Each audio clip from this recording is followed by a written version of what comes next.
ഇനി ഞാൻ ഇതിൽ ഫൈനലായിട്ട് കുറച്ച് കറിവേപ്പിലയും കൂടി ഇട്ട് കൊടുക്കണം കേട്ടോ.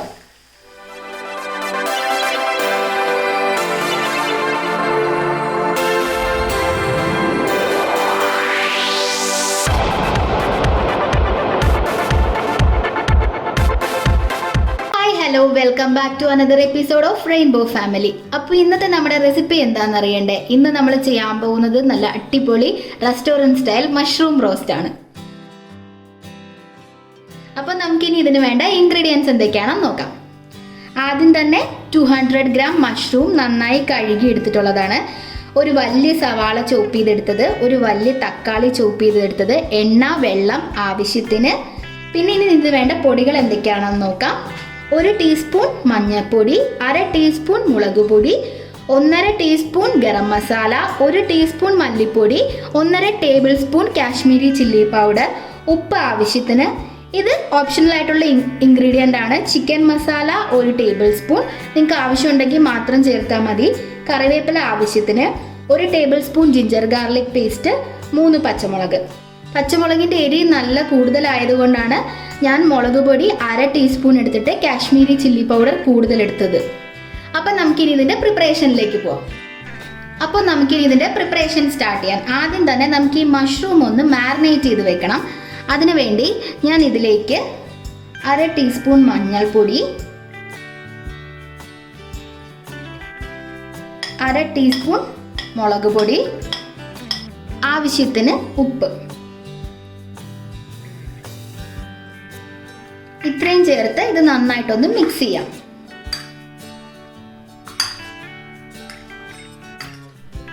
അപ്പോൾ ഞാനിത് നല്ലതുപോലെ മിക്സ് ചെയ്തെടുത്തിട്ടുണ്ട് ഈ മസാലയെല്ലാം.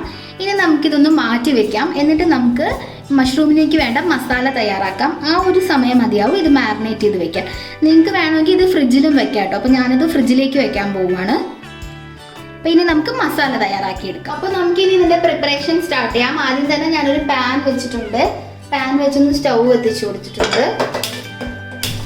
പിന്നെ ഈ പാൻ ഒന്ന് ചൂടാവട്ടെ. ഇപ്പോൾ പാൻ ഒന്ന് ചൂടായിട്ടുണ്ട്. നമുക്കിനി ഇതിലേക്ക് 2 ടേബിൾ സ്പൂൺ എണ്ണ ഒഴിച്ചു കൊടുക്കാം. ഞാൻ കോക്കനട്ട് ഓയിലാണ് എടുത്തത്. ഇനി ഈ എണ്ണ ഒന്ന് ചൂടാവുന്നവരെ നമുക്കൊന്ന് വെയിറ്റ് ചെയ്യാം. ഇപ്പോൾ എണ്ണ ചൂടായിട്ടുണ്ട്. നമുക്കിതിലേക്ക് കുറച്ച് കറിവേപ്പില ഇട്ട് കൊടുക്കാം. ഈ കറിവേപ്പില ചെറുതായി ഫ്രൈ ആയി വന്നിട്ടുണ്ട്. നമുക്കിനി ഇതിലേക്ക് എടുത്തു വെച്ചിരിക്കുന്ന ജിഞ്ചർ ഗാർലിക് പേസ്റ്റ് ഇട്ട് കൊടുക്കാം. ഇപ്പോൾ ജിഞ്ചർ ഗാർലിക് പേസ്റ്റിൻ്റെ പച്ച മണമൊക്കെ മാറിയിട്ടുണ്ട്. ഇനി നമുക്കിതിലേക്ക് സവാള ചേർത്ത് കൊടുക്കാം. ഇനി നമുക്കിതിലേക്ക് ആവശ്യത്തിന് ഉപ്പിട്ട് കൊടുക്കാം. ഇനി നമുക്കിതൊന്ന് ഇളക്കി കൊടുക്കാം. എല്ലാം കൂടെ ഒന്ന് മിക്സ് ചെയ്ത് കൊടുക്കാം.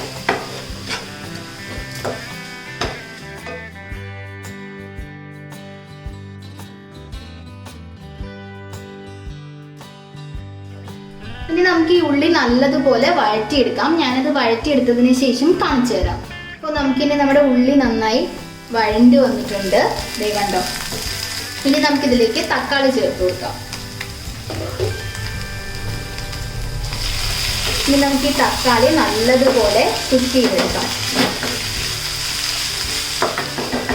ഈ തക്കാളി ഒന്ന് അടച്ചു വെച്ച് കുക്ക് ചെയ്തെടുക്കാം. ഇപ്പം നമ്മുടെ തക്കാളി ചെറുതായിട്ടൊന്ന് വാടി വന്നിട്ടുണ്ട്. ഈ സമയം നമുക്കിതിലേക്ക് പച്ചമുളക് ചേർത്ത് കൊടുക്കാം. നല്ലതുപോലെ ഒന്ന് മിക്സ് ചെയ്ത് കൊടുക്കാം. ഇത് നല്ലതുപോലെ കുക്കാവുന്നത് വരെ വെയിറ്റ് ചെയ്യാം. ഏകദേശം ഒരു 5 മിനിറ്റോളം കഴിഞ്ഞിട്ടുണ്ട്. നമുക്കിനി നമ്മുടെ തക്കാളി കുക്കായോ എന്ന് തുറന്ന് നോക്കാം.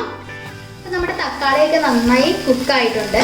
ഇനി നമുക്കിതിലേക്ക് പൊടികൾ ആഡ് ചെയ്ത് കൊടുക്കാം. ലോ ഫ്ലെയിമിൽ വെച്ചിട്ട് വേണം പൊടികൾ ആഡ് ചെയ്യാൻ. മഞ്ഞൾപ്പൊടി,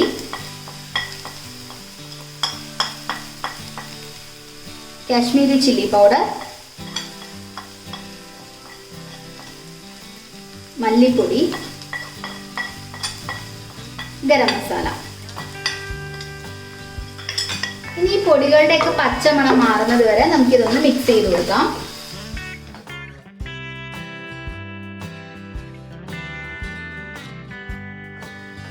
ഇപ്പൊ നമ്മുടെ പൊടികളുടെയൊക്കെ പച്ചമണം മാറിയിട്ടുണ്ട്. ഇനി നമുക്ക് ഇതിലേക്ക് മാരിനേറ്റ് ചെയ്ത് വെച്ചിരിക്കുന്ന മഷ്റൂം ആഡ് ചെയ്യാം. അപ്പൊ ഞാൻ ഈ മഷ്റൂം ആഡ് ചെയ്ത് കൊടുക്കുവാണ്. ഇനി ഇത് നമുക്ക് നന്നായിട്ടൊന്ന് മിക്സ് ചെയ്തെടുക്കാം ഈ മസാലയുമായിട്ട്.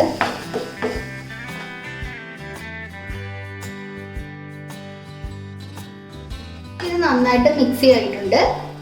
ഇനി നമുക്കിതിലേക്ക് ചിക്കൻ മസാല ചേർത്ത് കൊടുക്കാം. ഇനി ഇതും കൂടെ നന്നായിട്ടൊന്ന് മിക്സ് ചെയ്തെടുക്കാം. ചിക്കൻ മസാല ഓപ്ഷണൽ ആണ്. ഇപ്പോൾ വെജിറ്റേറിയൻസിനാണെങ്കിൽ ചിക്കൻ മസാല ആഡ് ചെയ്യണ്ട കേട്ടോ, ഗരം മസാല മാത്രം മതി.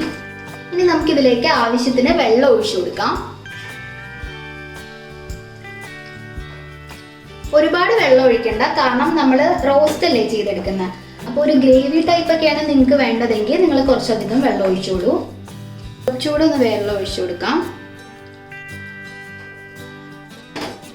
ഇനി നമുക്കിത് അടച്ചു വെച്ച് മഷ്റൂം നന്നായി കുക്ക് ചെയ്തെടുക്കാം. അപ്പം ഞാനിത് കുക്ക് ചെയ്തെടുത്തതിന് ശേഷം നിങ്ങൾക്ക് കാണിച്ചു തരാം. ഇപ്പോൾ ഒരു 6 മിനിറ്റ്സ് കഴിഞ്ഞിട്ടുണ്ട്. നമുക്കിനി ഇതൊന്ന് ഓപ്പൺ ചെയ്ത് നോക്കാം. ഇതൊന്ന് അപ്പോൾ നിങ്ങൾക്ക് കുറച്ച് ഗ്രേവി ടൈപ്പാണ് വേണ്ടെങ്കിൽ ഈ ഒരു സ്റ്റേജ് ആകുമ്പം ഓഫ് ചെയ്യാം. നമ്മുടെ മഷ്റൂം ഒക്കെ കുക്കായിട്ടുണ്ട്. അപ്പോൾ നിങ്ങൾക്കൊരു ഗ്രേവി ടൈപ്പാണ് വേണ്ടെങ്കിൽ ഈ ഒരു സ്റ്റേജിൽ ഓഫ് ചെയ്യാം. അപ്പോൾ ഞാൻ കുറച്ച് റോസ്റ്റ് ആക്കിയിട്ടാണ് എടുക്കുന്നത്. അപ്പോൾ ഞാൻ കുറച്ചും കൂടെ നേരം ഒന്ന് റോസ്റ്റ് ചെയ്തെടുക്കാൻ പോവുകയാണ്. അപ്പം ഞാൻ നന്നായി റോസ്റ്റ് ചെയ്തെടുത്തിട്ട് കാണിച്ചു തരാം. അപ്പം ഞാനിതിവിടെ നന്നായി റോസ്റ്റ് ചെയ്തെടുത്തിട്ടുണ്ട്. അപ്പം ഞാൻ ഇതിനകത്ത് ഉപ്പൊക്കെ ഒന്ന് നോക്കിയായിരുന്നു. എനിക്ക് ഉപ്പൊക്കെ കറക്റ്റാണ്. നിങ്ങൾക്ക് ഉപ്പൊക്കെ കുറവാണെങ്കിൽ ഉപ്പ് ചേർത്ത് കൊടുക്കാം. ഇനി ഞാനിതിൽ ഫൈനലായിട്ട് കുറച്ച് കറിവേപ്പിലയും കൂടി ഇട്ട് കൊടുക്കണം കേട്ടോ. അപ്പോൾ നമ്മുടെ restaurant style mushroom roast ready ആയിട്ടുണ്ട്. ഞാനിനി ഇത് ഗ്യാസ് ഓഫ് ചെയ്ത് ഒരു സെർവിങ് പ്ലേറ്റിലേക്ക് മാറ്റിയതിന് ശേഷം കാണിച്ചു തരാം. അപ്പോൾ നമ്മുടെ റെസ്റ്റോറൻറ്റ് സ്റ്റൈൽ മഷ്റൂം റോസ്റ്റ് ഇവിടെ റെഡി ആയിട്ടുണ്ട്. ഇത് നല്ല ചൂടാണ്, ആവിയൊക്കെ പറക്കുന്നുണ്ട്. ഇതിൻ്റെ കൂടെ അപ്പം, പെറോട്ട, ചപ്പാത്തി, ദോശ, ചോറിൻ്റെ കൂടെയൊക്കെ നല്ല കോമ്പിനേഷനാണ്. അപ്പോൾ എല്ലാവരും ഒന്ന് ട്രൈ ചെയ്ത് നോക്കണം. ട്രൈ ചെയ്ത് നോക്കിയിട്ട് ഫീഡ്ബാക്ക് കമൻറ്റ് ബോക്സിൽ പറയണം. എല്ലാവർക്കും വീഡിയോ ഇഷ്ടപ്പെട്ടു എന്ന് വിചാരിക്കുന്നു. ഇഷ്ടമായാൽ ലൈക്ക് ചെയ്യുക, ഷെയർ ചെയ്യുക, സബ്സ്ക്രൈബ് ചെയ്യുക, കമൻറ്റ് ചെയ്യുക. അപ്പോൾ നമുക്ക് മറ്റൊരു ഈസി റെസിപ്പിയുമായി കാണാം. Till then bye, take care.